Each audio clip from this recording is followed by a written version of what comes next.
तो हम बात करेंगे कंपनी लॉ के 2016 के सेकंड पार्ट के बारे में। पहले में हमने 5 तक कर लिया है, 5th तक। अब हम 6th करेंगे। 6th वाला क्वेश्चन है, 2 दिया है, ये चाहे ये वाला करें चाहे ये वाला, तो हम ये दूसरा वाला करेंगे। व्हाट इज, क्योंकि हमने ये कर लिया है 15 अनसॉल्व 15 में, तो हम ये वाला करेंगे। What is the penalty for false statement. Penalty क्या होगी फॉल्स स्टेटमेंट के संदर्भ में। तो punishment for false statement section 448 के अंतर्गत ये सब लिखा है। If any person makes a false statement और any omission in any certificate, financial statement, return, prospectus या रिपोर्ट, मतलब किसी भी पर्सन ने अगर फॉल्स स्टेटमेंट दी है, चाहे जिसमें, चाहे सर्टिफिकेट में, चाहे फाइनेंशियल स्टेटमेंट में, चाहे रिटर्न में, चाहे प्रोस्पेक्टस में, चाहे रिपोर्ट में, वो which is required to be maintain under the act, such person shall be liable for fraud under section 447। वो पर्सन अंडर सेक्शन 447 के अंतर्गत लाइबल होगा पनिशमेंट के लिए। ये अंडर सेक्शन 447 काफी ज्यादा इंपॉर्टेंट है, ये तो इसके साथ आया है, इसको अलग से भी इसको एक बार जरूर पढ़ लेना चाहिए, काफी इंपॉर्टेंट है, ये ज्यादातर केस में आया है ये। तो देखते हैं क्या क्या है section 447। Punishment for fraud, section 447, fraud in relation to affair of company or anybody corporate include any act, omission, concealment of any fact, abuse of position। मतलब वो पर्सन, अगर कोई किसी ने पर्सन कंपनी से रिलेटेड कोई भी फ्रॉड किया हो, उनके लिए तो ये है ही है सेक्शन 447। उनके अलावा अगर किसी पर्सन ने कोई जानकारी छुपाई है, अरे अगले बंदे से, या अपना कंपनी में, या किसी ने अपने पोजीशन का गलत फायदा उठाया है, या कुछ भी फ्रॉड टाइप का हुआ, तो उसको सेक्शन 447 के अंतर्गत पनिशमेंट मिलेगी। तो क्या है punishment? Fraud in punishable with, या तो उनको जेल होगी।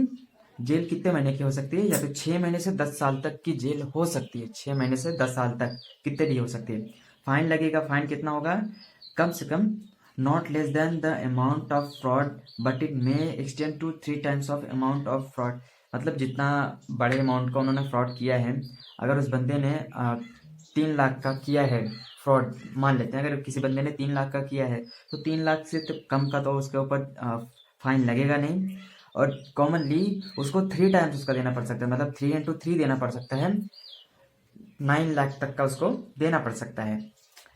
अब अगला, when the fraud involve public interest, अगर जो फ्रॉड हुआ है उसमें पब्लिक का इंटरेस्ट है, उसमें पब्लिक के भले के लिए हुआ है एक तरीके से, तो उसमें इम्प्रिजमेंट कम से कम 3 साल की, तो जेल कम से कम 3 साल की तो होगी ही होगी। तो ये है सेक्शन 447। अब आगे देखते हैं, ये हो गया खत्म। अब हम देखेंगे long answer type question. Long answer type में पहला वाला है 7वां वाला, हमें इसमें से कोई भी 2 करने हैं। अटेम्प्ट एनी 2 क्वेश्चन, ये answer of each question in about 500 word. तो हम 7वां वाला देखते हैं। A company is a separate entity, do you agree, support your answer with the help of case law. तो हमें केस लॉ की मदद से इनको बताना है कि कंपनी एक सेपरेट एंटिटी रखती है या नहीं। Principle of separate legal entity, meaning a company is a legal entity separate from its member, it is known by its own name, has right and liability of its own. मतलब company अपने member से अलग होती है, उसका अलग नाम होता है, उसका अलग दायित्व होता है, इसका अलग, उसकी अलग लाइबिलिटीज होती हैं, ये सब। तो अब हम केस लॉ देख लेते हैं। केस लॉ काफी ज्यादा फेमस है, सबको पता ही है। Solomon versus Solomon and company limited का है ये। तो केस लॉ क्या है देखते हैं। Mister Solomon was carrying on the business of boot manufacturing as a sole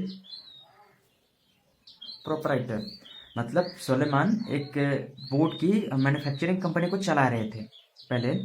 he transfer sale proprietorship business to company, वो जो उनका प्रोप्राइटरशिप का बिजनेस था वो उन्होंने उसको कंपनी में चेंज कर दिया। Payment of purchase consideration by company, उन्होंने कंपनी से कैश लिया $9,000 एंड शेयर लिए $20,000 एंड सिक्योर्ड डिबेंचर लिए $10,000। उनके पास ये सब चीज़ थी।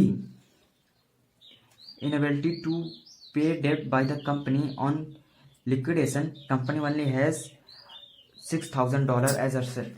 जब कंपनी वाइंडिंग अप में गई, कंपनी डूबने के कगार पे गई, तब उसके पास सिर्फ $6,000 के एसेट बचे हुए थे।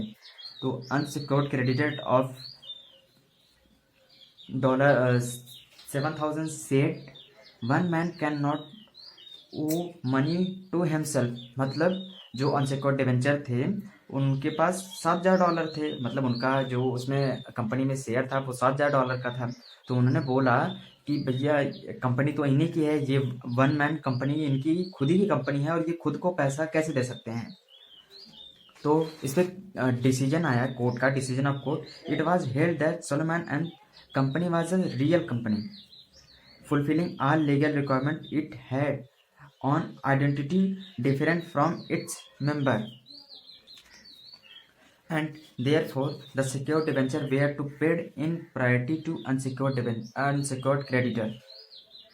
मतलब कोर्ट ने ये आदेश दिया कि जो इनकी कंपनी है और सोलोमन, इन्होंने सारे लीगल डॉक्यूमेंट्स फुलफिल किए हैं, पूरा किए हैं और उसके हिसाब से इनकी कंपनी अलग है इनसे। तो ये सिक्योर्ड डिवेंचर हैं, इनको पहले पे करना होगा, अनसिक्योर्ड क्रेडिटर के पहले इनको पे करना है। तो इसलिए पहले पैसा इनको मिलना चाहिए सोलोमन को, चाहे वो बनाए हो कंपनी को या ना बनाए हो।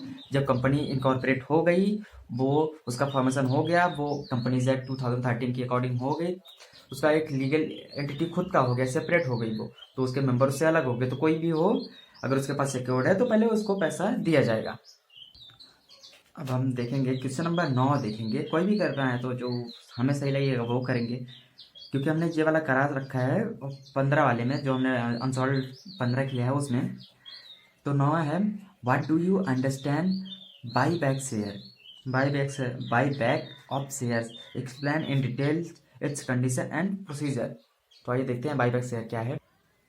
Buy back shares, buy back of share mean a company buying its own shares. Buy back shares मतलब वो होता है जो कंपनी अपने खुद के शेयर को जारी करते हैं, उसके बाद खुद खरीद लेती है, खुद उसे परचेज कर लेती है। Companies amendment act 1999 has introduced to concept of buy back. Companies act 1999 में ये कंसेप्ट है बाई बैक का, कि कंपनी बाई बैक कर सकती है अपने शेयर्स को। ऑब्जेक्टिव क्या क्या है इसके बाई बैक करने के? तो पहला ऑब्जेक्टिव हो, buy back of shares help to increase the earning per shares. Buy back shares मदद करता है पर शेयर इंक्रीज करने में। And second, it send a signal to the investor that company financial position very strong. और जब ऐसे हमारे पास जितना ज़्यादा कंपनी के शेयर्स रहेंगे कंपनी के मालिक के पास, तो अगला जो इन्वेस्टर होगा वो देखेगा, वो समझ जाएगा कि कंपनी की पोजीशन काफ़ी ज़्यादा स्ट्रॉन्ग है। नेक्स्ट है, it help to distribute the surplus holding. Next है, it helps to distribute the surplus holding. मतलब ये जो होता है बाईबैक, ये बाईबैक शेयर्स ये जो हमारे पास सरप्लस होते हैं उसको डिस्ट्रीब्यूट करने में मदद करता है। It change the capital structure of the company, ये कंपनी के कैपिटल स्ट्रक्चर को चेंज कर देता है।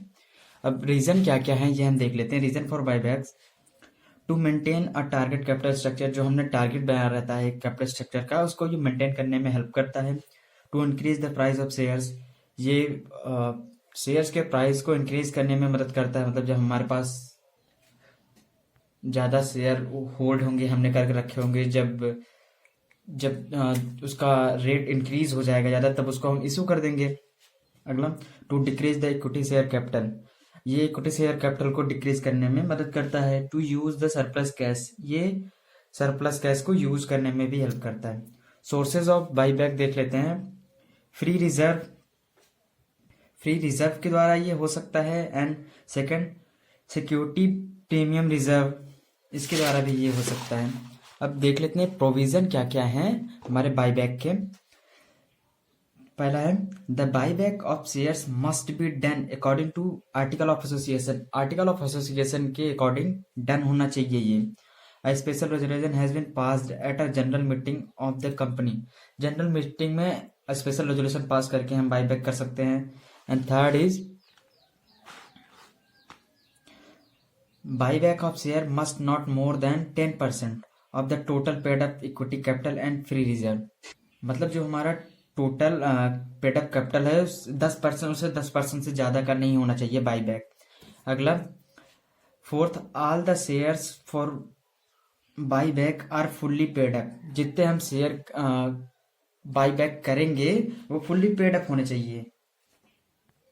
नेक्स्ट फिफ्थ वाला, buyback of shares must be complete within 12 month of the passing special resolution. जब स्पेशल रेजोल्यूशन हम पास कर देंगे उसके 12 महीने के अंदर अंदर ये कंप्लीट हो जाना चाहिए. ये हो गया डन. Thanks for watching.